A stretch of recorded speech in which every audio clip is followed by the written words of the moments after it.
Hi, I'm Phil Anderson and welcome to my channel. I've been a property investor now for over 30 years and I've watched investors continue to make the same common investment mistakes. There's so many dirty tricks in the real estate industry and it's all caught up in a whole heap of sales hype. I want to cut through that sales hype and help investors avoid the common mistakes. I hope you enjoy the following content, but please remember to like and subscribe. G'day listeners and viewers across the country and welcome to another episode of Street Smart Property Investing, where, as always, we have a look behind the headlines, see what's going on the ground in the Australian property space. And I'm joined by two of my favourite, known and trusted real estate experts, Mr. Gordon Ruddy in the field of taking care of people from a property strategy perspective. How are you, Gordy? Awesome, Phil. Great to be here. Thanks for coming along, mate. Thank you. And Mr. Trent Durrington. Now, Trent is very focused on the acquisition of stock. He's, screening of developers, finding great locations, problem solving, the deep and meaningful stuff around acquisition of properties, whether it's land or house and land packages, a whole range of different stuff, but a very valuable resource in the market today. How are you, Phil? Trent? Good to be here, mate. Gordo, good to see you again, mate. Good to see you. Yep. Look, an interesting topic that I thought would be great to talk to the listeners about today is the big myth that we all hear, which is there are no jobs in the country. Why would people move to regional Australia? There are no damn jobs there. And the data is very much proving people wrong at the moment. And as a property investor, there's going to be a number of different ways that we look at those myths, what people believe, the past perceptions of investors and what holds back a lot of people from making really great decisions are typically perceptions that aren't necessarily accurate. Now, when it comes to jobs at the moment, one of the big things that I think was really important to bring up in this conversation is the fact that, I remember growing up, I don't know about you guys, but I remember growing up and the common belief was you had to go to the city to get a job. Did you guys hear that as a young guy? Was that probably a dominant thought? Most people say, you got to get to one of the big cities to get good employment. Yeah, well, not only when we were kids, but I think that was the general perception even pre-COVID. Probably. Probably. So things have quickly pivoted and there's all sorts of language and communication around that. So I'm glad we could talk about this today. It's good when you're going into the data and supporting with what I see in those regional towns, because those regional towns are hustling and bustling and people are talking about traffic already. The towns are changing. Oh, the locals would be up in arms, mate. Jesus, what's going on? It's too busy now, right? Yeah. But the reality is on the ground, there is a boom. There's a regional job boom happening right now. And the interesting thing is, it's the first time that I've first time I've seen it in my 30 years of investing, and you've been with me every step of the way over those 30 years, Gordy. There's never been a time before where we're now seeing data that suggests it'd be smart for the youth or people in city locations to consider moving to the regional areas because there are more jobs available in our regional markets. That's happening. It's happening as we speak. Yeah, and never before, right? So this is an unusual, unprecedented time. The actual data is that we've seen about a 75% growth in regional jobs since the start of COVID-19.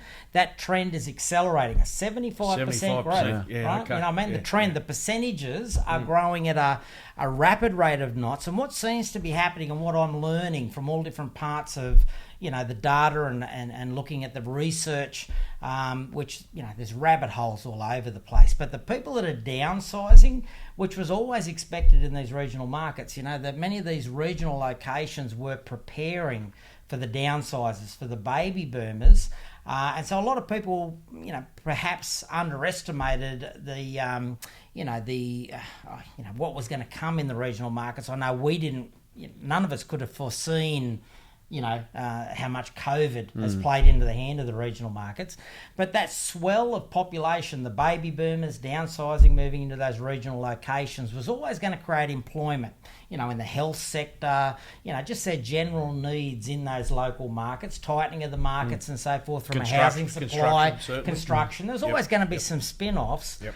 But that lump of population that's gone into those regional markets is kind of turned into multiple lumps. You know, there's now the downsizers that I think are only just starting to gain momentum. Many of them are still preparing their houses to sell, to roll out of Sydney and Melbourne and so forth. So that swell, I think, is only going to gain momentum. But what we underestimated was the amount of families that would relocate, you know, in these COVID, you know, city exodus kind of conditions, because of the jobs that have been created, because there's now, and the data, I've just had a look before we came in to do this recording, it's now a third of Australian businesses that have embraced and want to continue to embrace a remote workforce, right? That's big data. That's a lot of people that can now, a third, Yep. you know? Yep. And that's gone up more than 50% since pre-COVID, Yep. right? That want to move in that direction. It's just been accelerated. So... Well, there was talk in the early days, you know, the massive effect, even if 10% of businesses or the 10, you know, decided to stay as a remote style operating, it was going to have a huge effect on, you know, vacancies, all sorts of things, inner city things. Absolutely. So if there's 30%, it's a big change. Mate, it's a huge show. And it's not just about the percent, because there was a lot of businesses that were forecasting that was the future. They were working towards how do they bring down their operational costs and their infrastructure, their investment in big office spaces and footprints and so forth. And over time, there was a belief that there would be a growing percentage of people that would work remotely, but it's just accelerated. It seems to have jumped forward 10 or 15 years because of COVID. Mate, we were having a conversation just recently about the new model around offices looking to repurpose themselves as apartments and, you know, office Sydney, spaces. Melbourne. That's they're definitely talking about the fit out of existing office space into potential apartments. So that's hearing more and more of that daily. That's coming. Mate, I'm looking at a personal building that I have. I'm just doing an exercise at the moment using local certifiers on a building that I have to take the commercial properties that are in the bottom of the building and repurpose them because it's zoned correctly as residential, because the need for residential is so high, and yet there's such an oversupply of the commercial spaces. That residential yields, it's never been like this before. Typically, there used to be a time when people had to get those office spaces, industrial, commercial properties or whatever to get the rental yields. But now, Gordy, I know the sort of stock that you're accessing for your clients, and you're seeing 6%, 7%, 8%. 8% yields. That's never happened before. No, it's an amazing time at the moment. And it's not going to stop anytime soon. You know, when you have a look at, you know, the population that's going into these regional areas, the vacancy rates are, you know, well below, or sitting below 1%. You know, we've always targeted markets that sit around 2%, but at 1% or less, it's just, you know, the security for a landlord is unbelievable. It's unprecedented at the moment. Yeah, so look, you know, man, the big thing, I guess the big message at the core of this is that there are plenty of jobs being required in the regionals. You've got this big swell of people that are going in that are downsizing and moving to those locations. You've got the families that are choosing to move because of the affordability, the fact they can take their employment with them. They don't need a job. They can move into those markets. Schools are cheaper, cost of living's cheaper. They're soaking up, you know, the housing market, which means we're seeing all this upward pressure under house prices and vacancy rates are falling and so forth. But we're also seeing those people with an average higher net wealth coming into those markets spending more money, shopping, you know, visiting cafes, shopping, spending, doing their thing, and not requiring a job in the local area to do that, right? So there's this upward pressure on jobs. When you mentioned that made sense, right? Yeah. And it's an interesting stat that people pushing into those markets, but they're not needing jobs. Yeah. Look, the thing is, I think what we're all... So that's where the young family's encouraged to go in and get an opportunity in those regions too. So the kids, the teenage kids that are still finishing school or wanting to do uni in those local areas, they've got the opportunity to get great part-time employment. There's so many layers of things that are going on in those communities. And, mate, I just think we're on the cusp of something that people really underestimate. And even for us, we're kind of peeling this away every week and having those realisations ourselves. The more research we do, the more we see, the better things are playing out for those regional markets. We've always spoken about, monitoring or analysing the market every 3 months. It seems like you got to watch it every 30 days. Absolutely. Because there's everybody's making equity at the moment. And taking advantage of that and getting buyer ready is the key. Now, mate, talking about the data and watching the data, you and I are talking about this population movement, and it's dynamic, right? There's, of course, Queensland's the biggest winner. I think Queensland's getting 30,000 extra people per year more than any other state. 12 to 14,000 people a quarter. Rolling out of Sydney, right? Out of Sydney. Now, not all of them are being lost out of New South Wales. A lot of them are spilling into regional New South Wales. And whilst Sydney may be able to, I think the net loss was about 50,000 in the last 12 months. And because, that's a big number, and Sydney being a big, population base. Australia's biggest city, They may be not noticing it so much. We can see the vacancy rates have kind of settled out. They're not too bad. And I know there's something Gordy watches closely. But the thing is, it's not so much about that 14,000 or 14,000 a quarter leaving Sydney. And people not noticing it so much. But a market like a Port Macquarie or a Coffs Harbour or whatever it may be, if 300 of those go into one of those markets, that's a big number. Huge. It's a big number, right? The 12,000 leaving Sydney may not affect Sydney that much, but when you divide that by the regional markets they're moving into, because like I said, there's there's probably less than half of them that are leaving the state. Most are staying in the same state. They're just leaving Sydney. Yeah. But those regional markets, they're undersupplied for stock already. There's no damn land. We can't get land in any of those markets, or it's hard to get land at least. Yeah. Those particular markets, they're kind of busting at the seams. Yeah, certainly. And you've also got, you talk regional markets for Southeast Queensland and Gold Coast and Sunshine Coast have been put into that regional bucket, but it's really an extension of Brisbane. It's a good point. Yeah, and it's having unprecedented growth. The best growth it's seen in probably 30 years. Probably since that 2004 pre-GFC run. So what you're going to see there too is also a push from Southeast Queensland into the regions. Sure. Because people are making. I think Southeast Queensland as a footprint has to grow. Yeah. We're seeing everyone thinks of Southeast Queensland. Of course, it's a good point you make about the regional markets in Southeast Queensland, because whilst Gordy and I are proudly kind of got a regional background, even though you're a Brisbane boy and got other layers to your life. We've 20 years in regional cities of New South Wales. So so we've kind of really honed, I guess, our skills and our knowledge in those regional markets. And we could exclude Trent from that because he's, had a glamorous lifestyle, rocking around the world as a professional baseball player, and been in some prestigious schools and environments and cities and so forth. But mate, when you really dissect your knowledge in the property market, it's pretty much all been regional anyway, because there's been those regional areas in Southeast Queensland. Yep. Because people don't think of the Gold Coast or the Sunshine Coast as being regional markets, but they are regional markets by the way the data reads regional markets. Yeah. Well, I've always liked regional. I mean, even regional Victoria, Geelong. I was in Geelong well before anybody. I thought this is just, mate, you introduced me to a lot of those markets. I thought I was going to Melbourne, but really the real story was outside of Greater Melbourne. There was those regional pockets that you introduced me to. They were affordable. Plenty of infrastructure, plenty of jobs. Yields were reasonably good. So I've always been, even say Toowoomba, I've been a big fan of Toowoomba over the years. I've always appreciated the regional markets. Yeah, well, they are the cities of the regions. They are really the key regional hubs. And whilst Gordy and I have kind of made, a lifetime commitment towards investing and understanding those key regional markets, a lot of people kind of, if it isn't Sydney or isn't Melbourne, they put it into some country town kind of classification.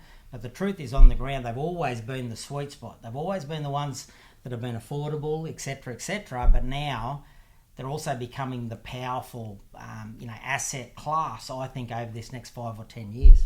Definitely. So we're seeing regionals as far as the vacancy rates falling. They're falling. I think you told me the data was about 0.8% across the regionals. And yet Sydney and Melbourne, that are quite tight compared to where they might have been in the midst of the COVID conditions. The latest data is around 4.5% vacancy rates. Bit tighter in the CBDs, and obviously you're still seeing close to double figures in some of those apartment areas. So 4% in Sydney, you say, is that area code 2000? No, for area code 2000 is about 7.8%, I think, at the moment. It's interesting because if you look at Sydney's data, the inner ring of Sydney is about 4.8%, I think it is. And then if you step to the medium, the mid section or the median ring of Sydney, it goes up to 5.5%, maybe even a little higher. Then it drops right off in the outer. So it's a funny thing. Now, there could be... And it's if you a imagine, little bit higher density in that medium ring. There's a few of those suburbs that have got some high density apartment. Yeah. They've really pushed hard in some of those postcodes to really ramp up the density of, even though they may not be substantially high, there's a lot of density of apartment buildings. And the reality is, in that area, you're talking probably $1 million apartments too. Of course, yeah, absolutely. So. Yeah, I might try and cover the holding costs on those. God, they'd be ugly, wouldn't they, from an investor's perspective? Yeah, well, look, guys, I think there's some really important topics here, but it's good to touch on at least the first one of them. I think there's a few myths that we probably need to bust, It's a big standout for me, the jobs in the regions, and the way you've described that. It's encouraging, really encouraging. We're already bullish about the regions, but to put it in that perspective, it's... Only makes another us massive layer, right? Yeah. Because it really fuels a long-term fire. None of us want to pick a market that goes through a quick, growth period and then it fizzes out or it just goes sideways for 10 years. We're looking for sustainable growth. We're looking for, all those right characteristics that are going to, give the best possible performance. And just everything leads back to those key regional markets. I think you've got to stay with the markets that have got the big airports, the hospitals, the infrastructure, the key infrastructure, education facilities, they're the key players. But it'll be interesting when the international borders open up. Just the extra wave that's going to come through, and how the government handles that as far as maybe distributing some of that through to the regions as well. And that's the universities as well, I guess, expanding and having the ability to take on that international student. It's all really encouraging. Well, mate, the government's not backing off. They've got a new $5 million campaign trying to encourage 20% of Sydney and Melbourne's population to move to the regional. So they're fueling the flames. I think they want to see the infrastructure and the investment over this coming chapter for Australia, and they're going to keep investing in infrastructure because I think that's... the way to come out of a COVID, the conditions, the financial conditions is to invest, and that they're proving that they're happy to do that in infrastructure and create jobs and create growth. But they seem to be mapping out this bigger picture for Australia. Some of our listeners probably got the same email, but I emailed from the Treasurer this morning just saying there's 46,000 more jobs today, the end of April than there was in 2020. So... our country's done extremely well. Yeah. Bounced back really quickly, a lot quicker than expected.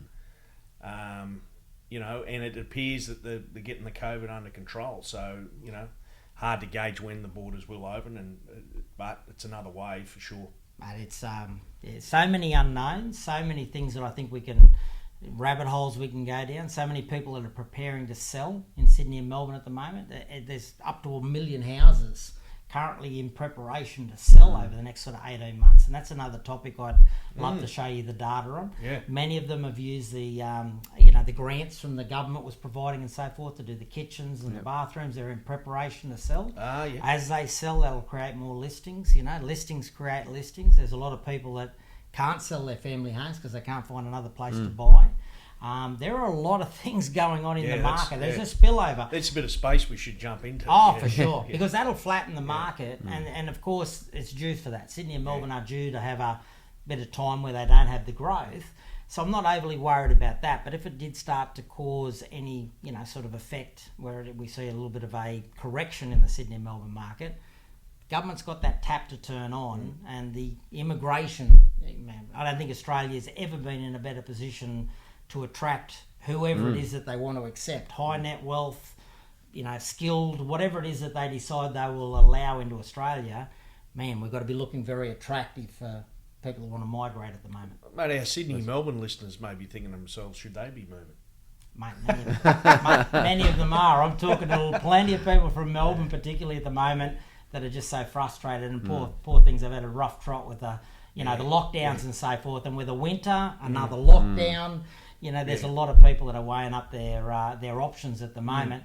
It makes the Sunshine Coast and those areas, seem like pretty idyllic, particularly if they've got the ability that most of them do now have, where they're still working, they're just working from home. Yeah. If they could be working from home in a more lifestyle orientated location, but then again, don't underestimate, the Victorians, mate. I'll tell you what, I've done it a few times. They're resilient. Where I've tried to, forecast against their property market, and they proved me wrong plenty of times. They love that Melbourne property space there. Well, Melbourne's always going to be, was going to always be Australia's biggest city by 2031. Yeah, it was on track, wasn't it? Yeah, so who knows? probably still nothing changes there. No. But it'll be interesting. It'll be a little swing. Plenty of twists and turns to come, but Yeah. always good to catch up, guys. Thanks for helping me at least good being address here, mate. one of those big ones, because I think that, like I said, that big common myth is, you've got to move to the city to get a job. Now, like I said, there are plenty of jobs in the regions, and I think that's another massive draw card for our regional markets. Thanks again, boys. Phil, good on you. Gordon. Thanks, Phil. Thanks, Trent. Thanks for watching, guys. Don't forget to subscribe, and also feel free to leave me a question. I look forward to helping as many property investors as possible. Take care, and we'll talk soon.